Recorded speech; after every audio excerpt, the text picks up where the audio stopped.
की जो कथा सुनी उसमें षष्ठ अध्याय यानी छठे अध्याय की कथा का आपने श्रवण किया। उसी क्रम में आज 7वें अध्याय की कथा प्रारंभ होती है। 7वें अध्याय की कथा में श्री सूत जी महाराज बोले कि हे तपोधन, आप लोगों ने जो प्रश्न किया है वही प्रश्न महर्षि नारद ने, देवर्षि नारद ने भगवान श्री नारायण से किया था। सो श्री नारायण जी ने जो उत्तर दिया था वही मैं आप लोगों से कहता हूं। देवर्षि नारद जी ने पूछा था, श्री हरि विष्णु महाविष्णु ने अधिमास का अपार दुख प्रभु के सामने निवेदन करके जब मौन धारण किया, तब है बद्रीपते पुरुषोत्तम ने क्या किया। सो इस समय आप हमसे कहिए, आपके श्री मुखारविंद से यह रोचक विषय मैं सुनना चाहता हूँ।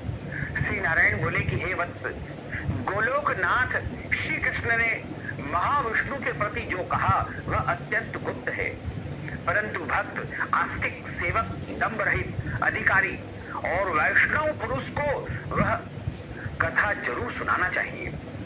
अतः मैं सब कुछ कहता हूं जो प्रभु ने कहा। यह आख्यान सत्कीर्ति, पुण्य, यश, सुपुत्र का दाता, राजा को वश में करने वाला और गरीबी तथा दरिद्रता को नाश करने वाला एवं बड़े पुण्यों से सुनने को मिलता है। जिस प्रकार इसको सुने उसी प्रकार अनन्य भक्ति से सुने हुए कर्मों को मनुष्य को करना चाहिए। श्री पुरुषोत्तम भगवान बोले कि हे महाविष्णु, आपने बड़ा अच्छा किया जो मलमास को यहाँ पर लेकर आए हैं। इससे आप लोक में कीर्ति पाएंगे। आपने जिसका उद्धार स्वीकार किया उसको हमने ही स्वीकार किया, ऐसा आपको समझना चाहिए। अतः इसको हम अपने समान सर्वोपरि करेंगे। गुणों से, कीर्ति के अनुभव से, षडैश्वर्य से, पराक्रम से, भक्तों को वर देने से और जो भी मेरे अंदर गुण हैं उनसे मैं पुरुषोत्तम जैसे लोक में प्रसिद्ध हूँ। वैसे ही यह मलमास भी लोकों में पुरुषोत्तम करके प्रसिद्ध होगा। इसका नाम आज से पुरुषोत्तम माह होगा। मेरे अंदर जितने भी गुण विद्यमान है वो मैं आज से इसको प्रदान करता हूँ। ये पुरुषोत्तम जो मेरा नाम लोक तथा वेद में प्रसिद्ध है, वह भी आपकी प्रसन्नता का अर्थ आज मैंने इसे दे दिया है। हे मधुसूदन, आज से मैं इस अधिमास का भी स्वामी हो गया हूँ। इसके पुरुषोत्तम इस नाम से सब जगत पवित्र होगा। मेरी समानता पाकर यह अधिमास सब मासों का राजा होगा। यह अधिमास जगत पूज्य एवं जगत से वंदना करवाने के योग्य होगा।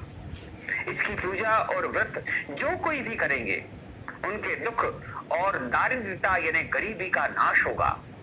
चैत्रादि सभी 12 महीना सकाम है, इसको हमने निष्काम किया है।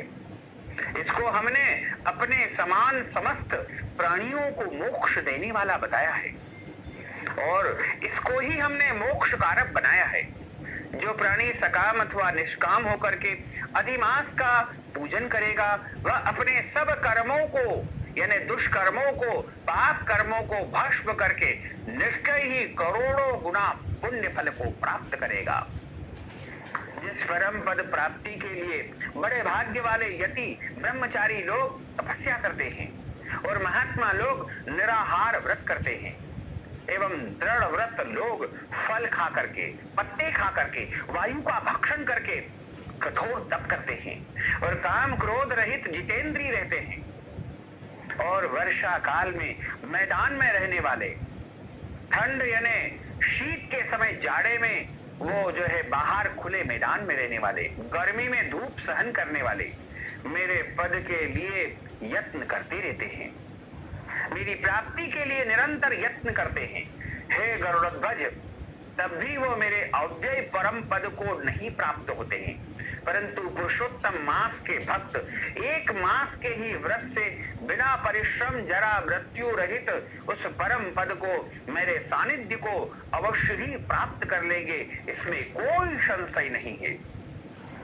यह अधिमास पुरुषोत्तम मास व्रत संपूर्ण साधनों में श्रेष्ठ है और समस्त कामनाओं के फल की सिद्धि को देने वाला है। अतः इस पुरुषोत्तम मास का व्रत सबको करना चाहिए। हल से खेत में बोए हुए बीज जैसे करोड़ों गुना बढ़ते हैं, तैसे मेरे पुरुषोत्तम मास में किया हुआ पुण्य करोड़ों गुना अधिक प्राप्त होगा।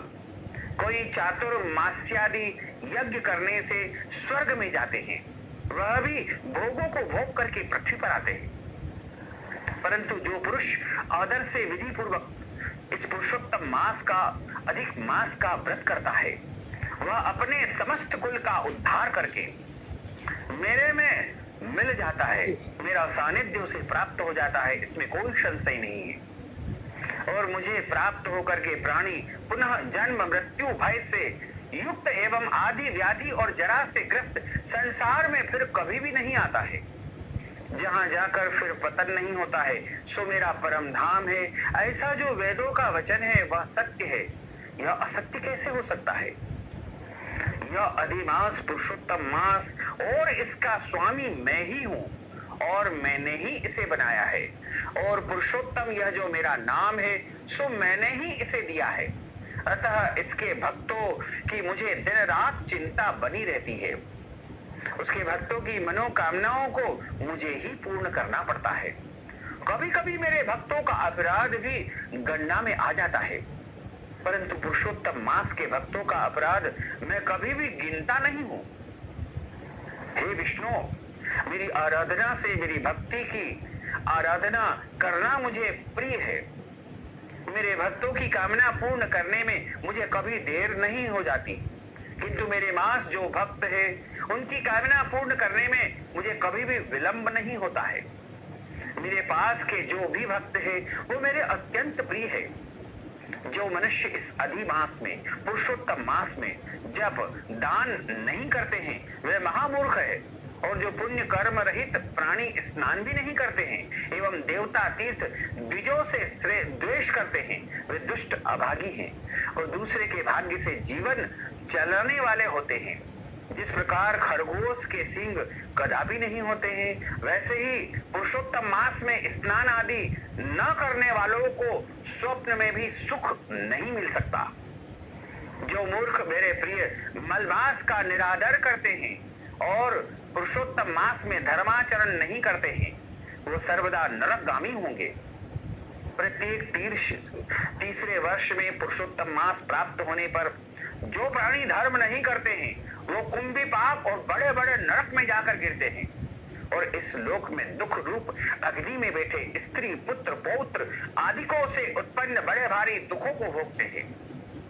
जिन प्राणियों को यह मेरा पुण्यतम पुरुषोत्तम मास अज्ञान से व्यतीत हो जाए, वे प्राणी कैसे दुखों को प्राप्त कर सकते हैं। यानी पुरुषोत्तम मास का सेवन करने वाला मनुष्य सदैव सुखों को ही प्राप्त करेगा।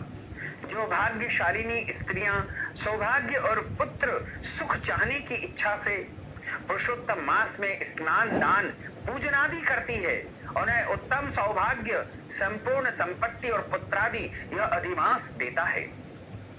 जिनका यह मेरे नाम वाला पुरुषोत्तम मास दानादि से रहित बीत जाता है, उनके अनुकूल में नहीं रहता हूं और न उन्हें पति सुख प्राप्त होता है। भाई पुत्र धनों का सुख तो उसे स्वप्न में भी दुर्लभ है। अतः विशेष करके सब प्राणियों को पुरुषोत्तम मास में स्नान पूजा जप आदि और विशेष करके शक्ति के अनुसार दान अवश्य करना चाहिए। जो मनुष्य इस पुरुषोत्तम मास में भक्ति पूर्वक मेरा पूजन करते हैं वे धन पुत्र और अनेक सुखों को भोग करके पुनः गोलोक धाम के वासी होते हैं। मेरी आज्ञा से सब जन मेरी अधिमास का पूजन करेंगे। मेरे सब मासों से उत्तम मास इसे बनाया है, इसलिए अधिमास की चिंता त्याग करके हे रमापते आप इस अतुलनीय पुरुषोत्तम मास को साथ लेकर के अपने वैकुंठ में जाओ। श्री नारायण बोले कि इस प्रकार भगवान श्री कृष्ण के मुख से रसिक वचन सुन करके श्री हरि महाविष्णु अत्यंत प्रसन्नता पूर्वक इस अधिमास को अपने साथ लेकर के नूतन जलधर के समान श्याम भगवान श्री कृष्ण को प्रणाम करके पुनः गरुड़ पर सवार होकर के शीघ्र ही वैकुंठ धाम को प्रस्थान कर गए। यहाँ पर सप्तम अध्याय की कथा का समापन होता है।